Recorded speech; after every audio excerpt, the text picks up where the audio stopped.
তাহলে এই যে ইলেকশনের সময় প্রত্যেকে আসে একটা করে কাগজ দিয়ে যে পরে আমাকে ভোট দিন, আমি এইটা পালন করব, এই ওয়াকফ আইন এই এজেন্ডার মধ্যে ছিল না বিজেপির। তাহলে আনা হলো কেন? আনা হলো এই কারণে, কারণ বাবরি মসজিদের গল্প শেষ হয়ে গেছে, রাম মন্দির নির্মাণ হয়ে গেছে, 370 ধারা উঠে গেছে, কাশ্মীরের গল্প শেষ হয়ে গেছে। নতুন করে যদি ধর্মের জিকির না করতে হয়, যদি মানুষের মধ্যে বৈষম্য তৈরি করতে না পারি, সব মুসলিম যদি এক জায়গায় জড় হয়, হিন্দুদের মধ্যে যদি ক্ষোভ তৈরি করতে না পারি, তাহলে পরের বছর নির্বাচনটা করব কি করে? সবাই তো কাজের দাবি নিয়ে, স্বাস্থ্যের দাবি নিয়ে, শিক্ষার দাবি নিয়ে রাস্তায় নামতে শুরু করবে। আর যদি সেটা রাস্তায় নামতে শুরু করে, আমি তো আর ভোট পাবো না, আমি তো আর ক্ষমতায় থাকতে পারবো না। তাহলে আসল লড়াই হচ্ছে এই ক্ষমতার। আর তাই ভুলে যায় যে যখন কাশ্মীরে এই সন্ত্রাসী হামলায় কোনো একজন হিন্দু ভাইয়ের প্রাণ যায়, সেই দিন আলোচনা হয় না যে সেই ভাইকে রক্ষা করার জন্য একজন বর্ডার সিকিউরিটি ফোর্সও মারা যায়, সে কিন্তু হিন্দু ভাই ছিলেন না, সে মুসলিম ভাই ছিলেন, তাকে নিয়ে আলোচনা কিন্তু হয় না।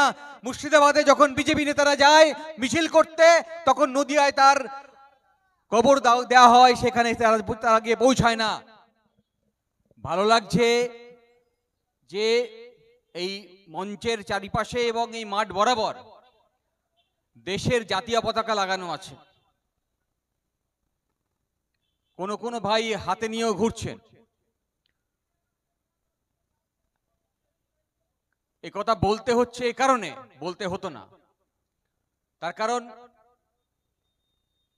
দেশের এক অংশ কোন ধর্মের নয়, এক রাজনৈতিক দলের লোক, তারা এই টুপি পরা লোকদেরকে দেশদ্রোহী বানানোর চেষ্টা করছে।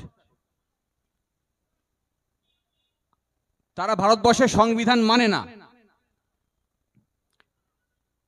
আর এতক্ষণ বক্তারা বলছিলেন কাশ্মীরের ঘটনা উল্লেখ করে, ওয়াকফ অ্যাক্ট উল্লেখ করে। আমি শুরুতেই বলিনি, এই যা কিছু দেখছেন, ওয়াকফ আইন থেকে শুরু করে এই কাশ্মীরের সন্ত্রাসী হামলা, এর মধ্যে শুধুমাত্র রাজনীতি আছে। আর তারা সেই রাজনীতি করছে যারা দেশের স্বাধীনতা সংগ্রামে কোনোদিন অংশ নেয়নি। আমাদের এই দেশটা স্বাধীন হয়েছে 200 বছর লড়াইয়ের মধ্যে দিয়ে। আর যদি মুসলিমদের কথা উল্লেখ করতে হয়, যদি আমি ভুল না করি, 1940 সালে যখন এসব দেশভাগের কথা চলছে, 1940 সালে এইরকমই এখানে আমি এসেই শুনলাম যে কয়েকটা সংগঠন একসঙ্গে মিলে এই সমাবেশ ডেকেছে। সারা দেশের যতগুলো মুসলিম সংগঠন ছিল তাদেরকে নিয়ে একটা সমাবেশ হয়, একটা কনভেনশন হয়। এই কনভেনশন হয় এই কারণে যে আমার দেশের মুসলিমরা দেশভাগ চায় না চায় না সিদ্ধান্ত নিতে হবে। সেদিন আলাওয়াক্সের নেতৃত্বে ওই দিল্লিতে প্রায় 60-70 হাজার লোক একসঙ্গে সমবেত হয়ে সিদ্ধান্ত নিয়েছিল যে আমরা দেশভাগের পক্ষে নই, মুসলিমস আর এগেইনস্ট পার্টিশন, এইটা সিদ্ধান্ত হয়। তারপরেও দেশভাগ হয়েছে, তার কারণ সেদিনও মুসলিমদের মধ্যে শিক্ষার হার কম ছিল, আর অশিক্ষিত লোকেরা ভোট দিতে পারত না। এখন যেমন শিক্ষার কোয়ালিফিকেশন, শিক্ষার যোগ্যতা ভোট দেওয়ার জন্য বাধা হয়ে দাঁড়ায় না, কিন্তু সে সময় শিক্ষাগত যোগ্যতা একটা নিরিখ ছিল, তার নিরিখে আপনার যোগ্যতা নির্মাণ হতো যে আপনি ভোট দিতে পারবেন কিনা। আজকেও দেখলেন তো বোরা কমিউনিটির একটা গোষ্ঠী, তারা ওয়াকফ অ্যামেন্ডমেন্টকে সমর্থন করেছে। লড়াইয়ের কারণ এইসব যা যা হয় নিজের কমিউনিটির মধ্যে, কমিউনিটির বাইরে, তার মধ্যে রাজনৈতিক কারণ, অর্থনৈতিক কারণ, সামাজিক কারণ খুঁজতে হবে। আমার আগের বক্তারা বলার মধ্যে দিয়ে বলে গেছেন, ছুঁয়ে গেছেন। তো সেদিনও একটা অংশের মুসলিম চেয়েছিল যে পার্টিশন হোক, আর তাকে উস্কানি দিয়েছিল আর একটা অংশের মানুষ, যারা সেই সময় রাজনীতিতে খুব বেশি রেলেভেন্স না থাকলেও আজকের দিনে তারা রেলেভেন্স পেয়েছে। আমি যখন একথা বলছি কেন, মানে আপনি যখন ওয়াকফ অ্যাক্ট নিয়ে অ্যামেন্ডমেন্ট নিয়ে চ্যালেঞ্জ করছেন, সুপ্রিম কোর্টে যাচ্ছেন, আর সেই আইন কোথায় পাস হয়? পার্লামেন্টে। পার্লামেন্টে কে থাকে? আপনারই নির্বাচিত কোনো না কোনো প্রতিনিধি। যদি আপনি একটু ভারতবর্ষের সংবিধানের নিরিখে বিচার করেন, তাহলে একজন ভারতবাসী হিসেবে আপনার অধিকার আছে প্রতি 5 বছর পর পর একজন করে আপনার প্রতিনিধি বেছে নেওয়ার।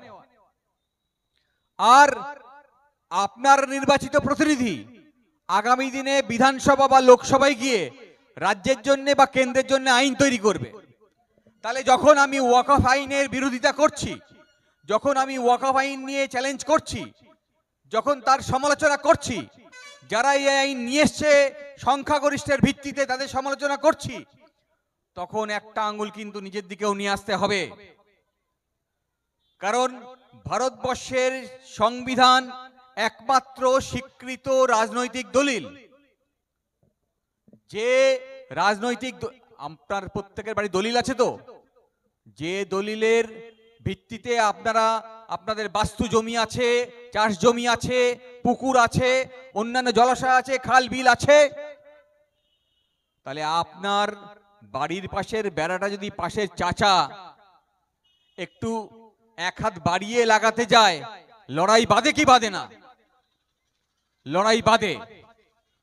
আর ভারতবর্ষের স্বাধীনতা সংগ্রামীরা, সে আশফাকুল্লাহ হতে পারে, সে ক্ষুদিরাম বোস হতে পারে, সে ভগৎ সিং হতে পারে, সে বাঘাযতীন হতে পারে, তারা সকলেই তাদের জীবনের বিনিময়ে যে দলিল আপনাকে দিয়েছে তা হচ্ছে ভারতবর্ষের সংবিধান।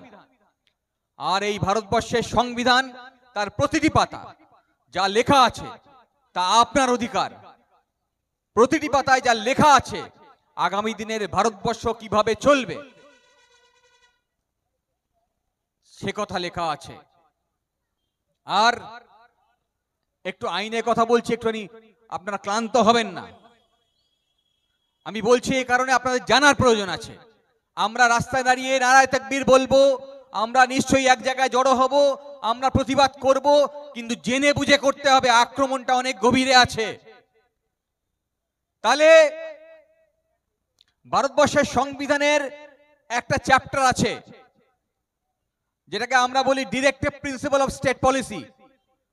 একটা রাষ্ট্র কিভাবে চলবে, সেটা রাজ্য সরকার হতে পারে, সেটা কেন্দ্র সরকার হবে, সেই রাষ্ট্র ব্যবস্থা কি পলিসি নির্ধারণ করবে তা এই সংবিধানের এই চ্যাপ্টারে বলে দেওয়া আছে।